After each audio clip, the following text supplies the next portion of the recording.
तो गाइस ये अगर आप प्लेसमेंट पॉइंट ऑफ व्यू से देखते हो तो ये वीडियो बहुत ही इंपॉर्टेंट वीडियो होने वाली है गाइस, क्योंकि इस वीडियो के अंदर हम लोग डिस्कस करने वाले हैं फॉर लूप के वो इंपॉर्टेंट क्वेश्चंस जो इंटरव्यू के अंदर डायरेक्टली पूछे गए हैं या फिर आपको पूछे जा सकते हैं। So without wasting any further time, let's get started.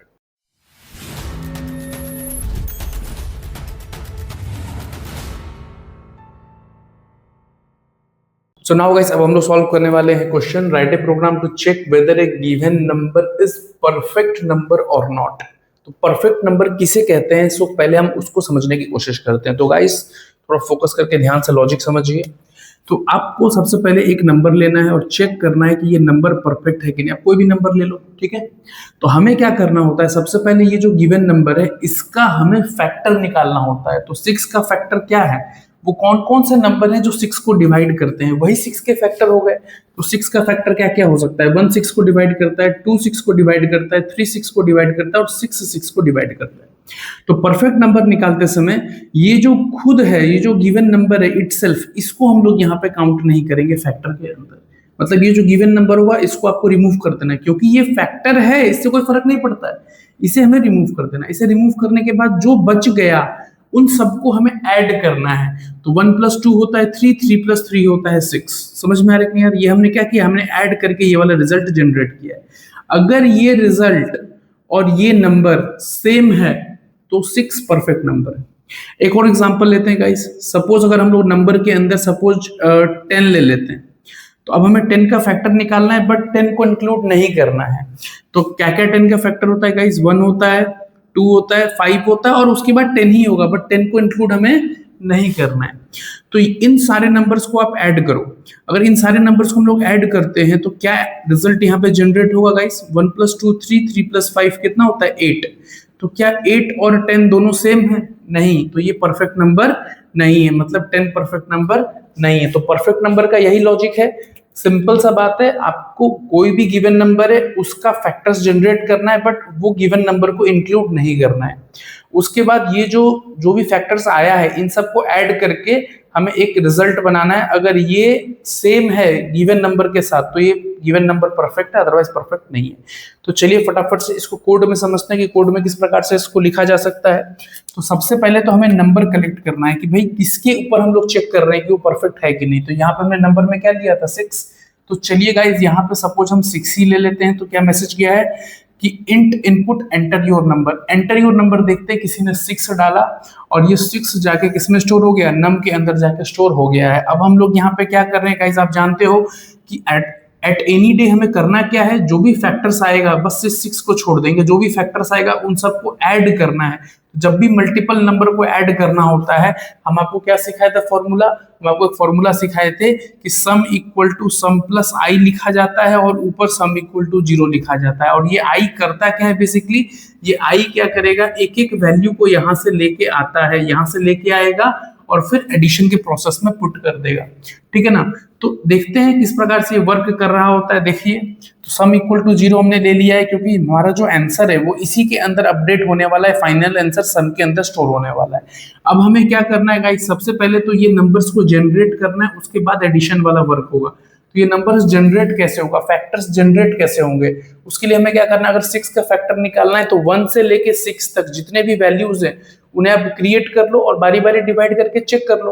लेकिन यहाँ पे एक ट्विस्ट ये है कि 6 को तो इंक्लूड करना नहीं है। तो वैल्यूज जब जनरेट किया जाएगा तो जनरेट करते समय हम लोग 1 से लेके 5 तक ही वैल्यू को जनरेट करेंगे और बारी बारी एक एक वैल्यू को पकड़ के इस 6 को डिवाइड करेंगे। तो 1 6 को डिवाइड करता है तो हाँ ये फैक्टर है, 2 6 को डिवाइड करता है तो ये फैक्टर है, 3 भी 6 को डिवाइड करता है, 3 भी फैक्टर है, 4 6 को डिवाइड नहीं करता है वो फैक्टर नहीं है, 5 6 को डिवाइड नहीं करता वो फैक्टर नहीं है, 6 को तो इंक्लूड ही नहीं करना है, खत्म कहानी। समझ में आ रहा है कि नहीं यार, तो ये फैक्टर वाला समझ में आया फंडा। तो यहाँ हम लोग क्या करेंगे, फॉर आई इन रेंज 1, नम। तो ये रेंज 1, नम क्या करने वाले, ये हो गया स्टार्टिंग पॉइंट, ये हो गया स्टॉप। नंबर में कितना था गाइस, 6 था। अगर जो भी आप यहाँ स्टॉप में लिखते हो उससे एक पहले ही स्टॉप हो जाता है, ये रेंज का रूल है। तो हमने क्योंकि नम में 6 से एक पहले स्टॉप होगा मतलब 5 तक जाएगा। तो रेंज 1, 6 एक्चुअल में जनरेट क्या करने वाला है, ये जनरेट करने वाला है 1 2 3 4 5, ये जनरेट हो गया। और आई के अंदर एट ए टाइम एक वैल्यू आएगा, आई के अंदर सबसे पहले 1 आया। अब हम लोग क्या चेक कर रहे हैं, हम लोग चेक कर रहे हैं कि ये जो 1 है ये 6 को डिवाइड कर रहा है कि नहीं कर रहा है। मतलब मेरा जो आई है आई 1 को पकड़ा हुआ है, ये आई इस 6 को डिवाइड कर रहा है कि नहीं कर रहा है, या फिर हम बोल सकते हैं ये आई इस नम को डिवाइड कर रहा है कि नहीं कर रहा है। अगर ये आई इस नम को डिवाइड कर रहा है तो वो एडिशन वाले प्रोसेस के अंदर इंक्लूड हो जाएगा। तो हम लोग वही कर रहे हैं गाइस, नम के अंदर कितना था 6 था और आई के अंदर कितना था 1 था।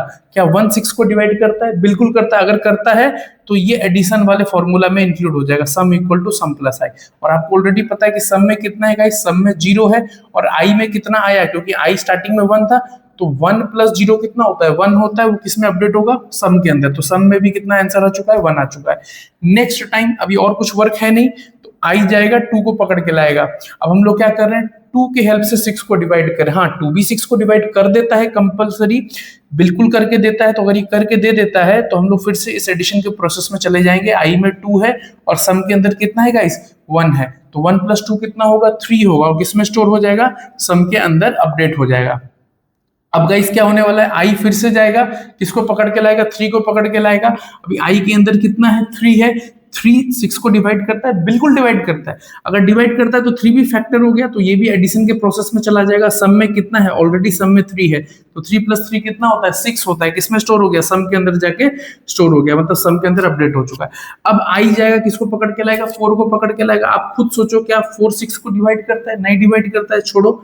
आई गया, फिर से किसको पकड़ के लाया, 5 को पकड़ के लाया। आई के अंदर 5 है, क्या 5 6 को डिवाइड करता है, नहीं करता है, इसे भी हम लोग छोड़ देंगे। सो दैट मीन्स अब आई जाएगा, कुछ मिलेगा नहीं, ये फॉर लूप कंप्लीट हो गया, हम बाहर आ चुके हैं। बाहर आने के बाद हम क्या कर रहे हैं, कंपेयर कर रहे हैं कि ये जो मेरा आंसर आया है, ये आंसर और ये नंबर, अगर ये दोनों सेम है तो ये गिवन नंबर परफेक्ट नंबर हो जाएगा। तो वही तो कर रहे हैं, इफ नम इक्वल टू सम, सम के अंदर तो कुछ एक वैल्यू आ चुका है, 6 आ चुका है, नम के अंदर भी 6 था। क्या 6 6 के बराबर है, बिल्कुल बराबर है। फर्स्ट लूप रन होगा, sorry I am saying loop, first block run होगा। जब फर्स्ट ब्लॉक रन होगा तो यहाँ पे क्या आ जाएगा, नम के अंदर 6 था तो क्या प्रिंट होगा, 6 इज ए परफेक्ट नंबर। और अगर कुछ नंबर होता, मान लीजिए अगर हम लोग 10 लिए होते यहाँ पे नम के अंदर, तो यहाँ पे एडिशन करने के बाद फाइनल आंसर क्या आता, 8 आता। तो उस केस में क्या आता कि 10 और 8 सेम है क्या, नहीं, तो एल्स वाला रन होता तो क्या प्रिंट होता, 10 is not a perfect number. इसी प्रकार से ये वाला कोड वर्क करता है। सो नाउ गाइस, अब हम लोग एक बहुत ही इंपॉर्टेंट क्वेश्चन को सॉल्व करने वाले हैं, जो कि मल्टीपल टाइम्स आपके इंटरव्यू में पूछे जा चुके हैं। सो गाइस, क्वेश्चन क्या है कि write a program to print the Fibonacci series up to a given length. और ये बहुत इंपॉर्टेंट क्वेश्चन है, तो फोकसफुली ध्यान से समझिएगा गाइस। तो फिबोनाची सीरीज किसे बोलते हैं, पहले मैं आपको ये बता देता हूँ, थोड़ा सा देखिए यहाँ पे। तो फिबोनाची सीरीज का मतलब क्या होता है कि पहला जो 2 इसके अंदर डिजिट होता है वो पहले से फिक्स होता है, दैट इज योर 0 and 1। अब जो नेक्स्ट डिजिट आता है वो इन दोनों का एडिशन होता है। तो 0 प्लस 1 कितना होगा गाइस, दोनों को ऐड कर देंगे तो नेक्स्ट क्या आएगा, 1 आएगा। अब इन दोनों को ऐड करके नेक्स्ट बनाइए, 1 प्लस 1 कितना होता है, 2 होता है। 1 प्लस 2 कितना होता है, 3 होता है। 2 प्लस 3 कितना होता है, 5 होता है। 5 प्लस 3 कितना होता है, 8 होता है, एंड सो ऑन। इसी प्रकार से हम लोग आगे बढ़ेंगे। तब इसमें एक छोटा सा प्रॉब्लम ये है कि अब ऐसे तो हम लोग कभी खत्म ही नहीं होगा, 5 प्लस 8 कितना होता है, 13। इसी प्रकार से आगे जाते रहेंगे। तो हमें क्या करना होता है कि हमें ये क्वेश्चन के साथ गिवन रहता है कि भाई कितना लेंथ तक प्रिंट करना है। लेंथ का मतलब क्या होता है, देखो अगर हम लोग यही 8 तक प्रिंट करते हैं तो इसका लेंथ कितना हुआ, मतलब इसमें कितने डिजिट्स हैं, 1 2 3 4 5 6 7। तो इस फिबोनाची सीरीज का अगर आप लेंथ देखोगे तो इसका लेंथ कितना है, इसका लेंथ है 7। तो हमें यूजर से मांगना पड़ेगा कि भाई कितने लेंथ तक तुमको फिबोनाची सीरीज को प्रिंट करके देना है। तो यूजर बोलता है ठीक है लेंथ 7 है, मतलब लेंथ कितना है 7 का, मतलब ये निकल जाता है कि यहाँ पे कितने डिजिट्स होने चाहिए, 7 डिजिट्स होने चाहिए। इसका हमको ध्यान देना होता है। तो ये काम हम लोग किस प्रकार से करेंगे, तो चलिए मैं कोड लिखते लिखते आपको एक्सप्लेन करने की कोशिश करता हूँ। अभी थोड़ा फोकस करिएगा, इजिली आप समझ जाओ। तो देखो गाइस, सबसे पहली बात तो यही है कि हमें यूजर से एक चीज मांगना होगा, दैट इज योर लेंथ। हमें यूजर से लेंथ मांगना पड़ेगा कि भैया कितने लेंथ तक तुम्हें प्रिंट करवाना है। तो यहाँ पे हम दे देते हैं इस फाइल का नाम, suppose Fibonacci series dot P Y. तो सबसे पहले तो हम लोग लेंथ कलेक्ट करेंगे यूजर से। So length equal to int input enter the length of Fibonacci, enter the length of Fibonacci series, कि भैया लेंथ बता दो। तो यूजर सपोज मान लेते हैं कि सपोज किसी ने 7 लिया कि भैया मेरे को 7 लेंथ तक चाहिए। तो 7 जाके किस में स्टोर हो जाएगा, लेंथ नामक वेरिएबल के अंदर। दैट मीन्स 7 स्ट्रिंग के फॉर्म में आया था इनपुट के हेल्प से, बट इंटीजर की वजह से वो इंटीजर के फॉर्मेट में स्टोर हो चुका है। अब हमें क्या करना है, हमें ऑलरेडी ये पहले से पता है कि स्टार्टिंग की जो 2 डिजिट्स हैं, स्टार्टिंग की जो 2 नंबर्स हैं वो पहले से फिक्स होते हैं, तो हम लोग क्या करेंगे, उन्हें एक वेरिएबल में स्टोर कर लेंगे। n1 और n2 इन 2 वेरिएबल्स के अंदर स्टार्टिंग के पहले जो 2 डिजिट्स हैं उनको स्टोर कर लेंगे। तो यहाँ पे हम लोग क्या करने वाले हैं कि n1 equal to 0, n2 equal to 1, इनको हमने स्टोर कर लिया। अब स्टोर करने के बाद सपोज ये मान लो मेरा आउटपुट है, यहाँ पे हम लोग प्रिंट करने वाले हैं। तो अगर प्रिंट करने वाले तो एकदम प्लेन स्पेस यहीं पे आउटपुट आने वाला है, तो हम लोग क्या करेंगे, सबसे पहले 0 और 1 को प्रिंट कर देते हैं, फिर आगे के बारे में सोचा जाएगा क्या करना है। तो ये 0 और 1 तो हमारे पास गिवन है ही, तो डायरेक्टली इसको हम लोग यहाँ पे प्रिंट कर लेंगे। तो जब डायरेक्टली प्रिंट करने जाएंगे तो यहाँ पे मैं लिखूंगा n1, n2, end equal to pair of double quote के बीच में स्पेस। अब आप बोलोगे सर आपने ये क्या लिख दिया, देखो n1 में कितना था, 0 था, तो क्योंकि n1 में 0 था तो 0 तो प्रिंट हो गया, उसके बाद कॉमा लगा हुआ है, n2 में कितना है, 1 है, तो देखो 1 भी प्रिंट हो गया। और उसके बाद हम क्या बोल रहे हैं, end equal to double quote और यहाँ पे स्पेस। ये इसलिए स्पेस दिया जा रहा है यहाँ पे, जानबूझ के दिया जा रहा है, क्योंकि देखिए end equal to double quote क्या करता है, कंट्रोलर को सेम लाइन के अंदर कंटिन्यू कर रहा होता है। तो कंट्रोलर सेम लाइन मतलब क्या होता है कि लाइन चेंज नहीं होगा। अदरवाइज प्रिंट का नेचर क्या होता है, अगर हम लोग यहाँ पे ये नहीं लिखे होते end equal to double quote, तो ये प्रिंट क्या करता है जानते हैं गाइस, ये n1 और n2 को प्रिंट करने के बाद लाइन चेंज कर लेता ऑटोमेटिक, मतलब अब जो नेक्स्ट डिजिट आता है वो यहाँ पे आता, बट हमको तो एक ही लाइन में आंसर चाहिए, एक ही लाइन में कंटिन्यू करना है। तो अगर एक ही लाइन में कंटिन्यू करना है तो यहाँ पे हमें end equal to double quote का इस्तेमाल करना पड़ेगा, क्योंकि end equal to double quote के वजह से ही मेरा कंट्रोलर उस लाइन में कंटिन्यू कर रहा होता है। और यहाँ पे स्पेस इसलिए ले रहे हैं क्योंकि आप देख सकते हो कि 0 और 1 के बाद यहाँ पे एक स्पेस भी मेंटेन है, तो ये स्पेस हम प्रोवाइड कर रहे हैं। और बोलोगे कि सर फिर n1 और n2 के बीच में कैसे स्पेस आया, उसके लिए तो हम लोग यहाँ पे कॉमा लगाए हैं। तो ये कॉमा क्या करता है, ये कॉमा एक सेपरेटर है जो कि एक स्पेस को ऑलरेडी यहाँ पे छोड़ के जाएगा, मतलब 0 के बाद एक स्पेस है, फिर 1 एंड देन क्योंकि सेम लाइन में कंटिन्यू करना है तो end equal to double quote का हम लोग इस्तेमाल कर रहे हैं। सो नाउ गाइस अब हम लोग यहाँ पे क्या करने वाले हैं, अब ये नेक्स्ट डिजिट कैसे आएगा इसके बारे में सोचना है। तो आपको एक छोटा सा यहाँ पे मैं ट्रिक बता रहा हूँ, ध्यान से ऑब्जर्व करिएगा कि यहाँ पे कितने सारे डिजिट्स अभी पेंडिंग है। अब देखो बस इतने पे फोकस करो, यहाँ पे कुल मिला के अभी 5 डिजिट्स पेंडिंग है, देख लो 1 2 3 4 5। ये कैसे मुझे पता चला कि 5 डिजिट पेंडिंग है, भाई देखो जो भी लेंथ होगा उसमें से सिर्फ 2 ही फिक्स होता है, बाकी तो रिमेनिंग ही है। तो हम लोग यहाँ पे क्या करने वाले हैं, एक काम करेंगे, लेंथ -2 कर लेंगे। देखो ये जो 2 है ये तो फिक्स है, ये हमने प्रिंट कर दिया। अब हमें फोकस सिर्फ इस पे करना है कि और कितने डिजिट्स अभी पेंडिंग है जिनको प्रिंट करना है। तो ये चीज होता है फॉर लूप की हेल्प से, और फॉर लूप को हमको स्टार्टिंग में ही बता देना होता है कि उसको कितनी बार रन होना है। दैट मीन्स मैं ये कहना चाहता हूँ, थोड़ा फोकसफुली ध्यान से सुनिएगा। मैं यहाँ पे लिख रहा हूँ कि for I in range of, अब यहाँ पे जो कुछ भी मैं लिखूंगा ना उतनी बार ये वाला फॉर लूप रन करने वाला है। तो यहाँ पे क्या लिखा जाएगा वो बड़ा सोच समझ के लिखना है, क्योंकि यहाँ पे जो कुछ भी मैं लिख दिया उतनी बार ही रन होगा। तो अब खुद सोचो गाइस कि लेंथ कितना है, 7 है, 2 हमने ऑलरेडी प्रिंट कर दिया, तो बचा कितना, 7 - 2 कितना बचा, 5। तो क्या मैं इसको यहाँ पे इस प्रकार से लिख सकता हूँ कि लेंथ -2, क्योंकि लेंथ के अंदर तो ऑलरेडी 7 है, तो 7 - 2 कैलकुलेशन के बाद यहाँ पे कितना आने वाला है, यहाँ पे 5 आने वाला है। तो रेंज ऑफ 5 मतलब ये वाला फॉर लूप कितनी बार चलेगा, 5 टाइम्स चलेगा। समझ में आ रहा है कि नहीं आ रहा है, क्योंकि रेंज ऑफ 5 क्या करता है, ये क्रिएट करता है 0 1 2 3 4।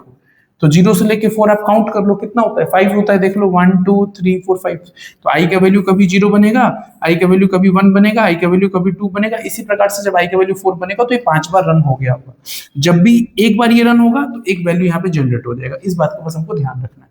तो चलिए गाइस यहाँ तक हम लोग ऑलरेडी कर चुके हैं। तो ये है हमारा n1 और ये है हमारा n2।